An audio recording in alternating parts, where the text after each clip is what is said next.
गुरुग्राम में अवैध रूप से रह रहे बांग्लादेशियों के खिलाफ पुलिस ने अभियान तेज़ कर दिया है।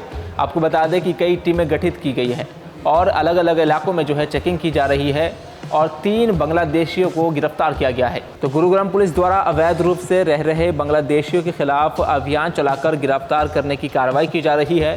गुरुग्राम पुलिस ने ऐसे ही 3 बांग्लादेशियों को मानेसर IMT चौक से गिरफ्तार करने में सफलता हासिल की है। आरोपी बीते कई महीनों से गुरुग्राम में ही अवैध रूप से रह रहे थे, जिनको गिरफ्तार करके पुलिस के द्वारा जेल भेज दिया गया है।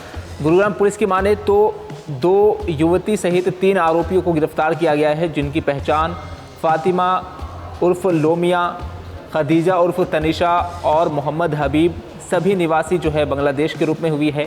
आरोपियों के खिलाफ गुरुग्राम में फॉरेनर एक्ट की संबंधित धाराओं के तहत मुकदमा दर्ज किया गया है।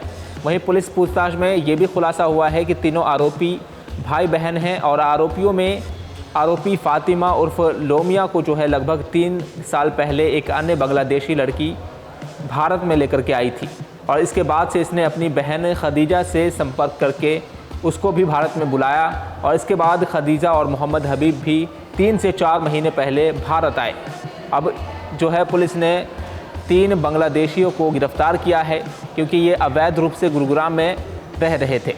इस मामले को लेकर के पुलिस ने क्या कुछ कहा है हम आपको सुनवाते हैं। इसमें दिनांक 26 जनवरी 2025 को गुरुग्राम पुलिस के थाना मानेसर की टीम के द्वारा कार्रवाई करते हुए 2 युवतियों सहित 3 विदेशी नागरिकों को गिरफ्तार किया गया है।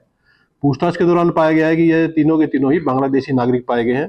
तो इन्वेस्टिगेशन में अभी तक ये सामने आया है कि इन तीनों में से एक जो आरोपी थी फातिमा, वो लगभग 3 साल पहले भारत आई थी बांग्लादेश से। उसको किसी और एक अन्य महिला के द्वारा भारत में लाया गया था। तो इसी के दौरान पिछले 3-4 महीनों से पहले ही उसने अपनी बहन तथा एक अन्य जो उसका भाई था उसको भी भारत बुला लिया। जो फिलहाल ये तीनों के तीनों ही बिना वीजा के भारत में रह रहे थे। तो गुरुग्राम पुलिस ने कार्रवाई करते हुए तीनों आरोपियों को गिरफ्तार कर लिया है और तीनों आरोपियों को गिरफ्तार करके जेल भेज दिया है। पुलिस आयुक्त गुरुग्राम श्री विकास सोडा के दिशा निर्देशों के अनुसार जो बांग्लादेशी नागरिक हैं अवैध रूप से जो भी भारत देश में रह रहे हैं और गुरुग्राम की सीमाओं में जो रह रहे हैं, उनके खिलाफ गुरुग्राम पुलिस लगातार अपनी कार्रवाई कर रही है।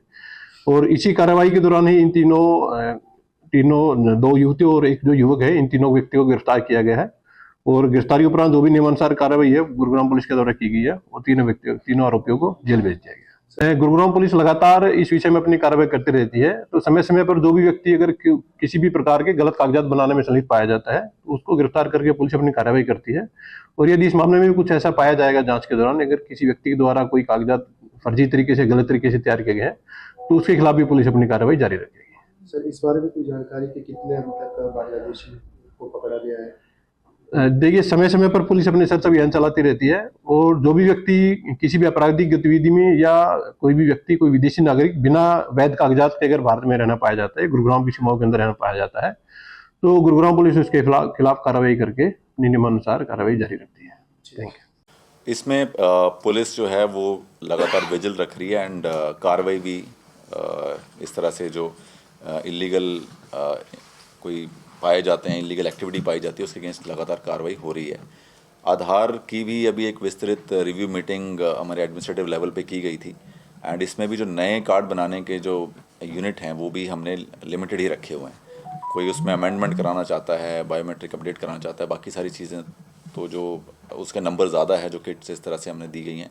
लेकिन जो नया जो आधार कार्ड कोई बनाना चाहता है जिसकी एज 5 साल से ऊपर है, सो वो अभी लिमिटेड उसमें ही किया गया है और उससे काफ़ी जो है इतना आसान नहीं रह गया कि कोई नया आधार कार्ड किसी भी लेवल पे बनवा ले। एंड इस तरह की कोई गलत कार्रवाई सामने आती है तो उसमें relevant provision of law action लिया जाएगा।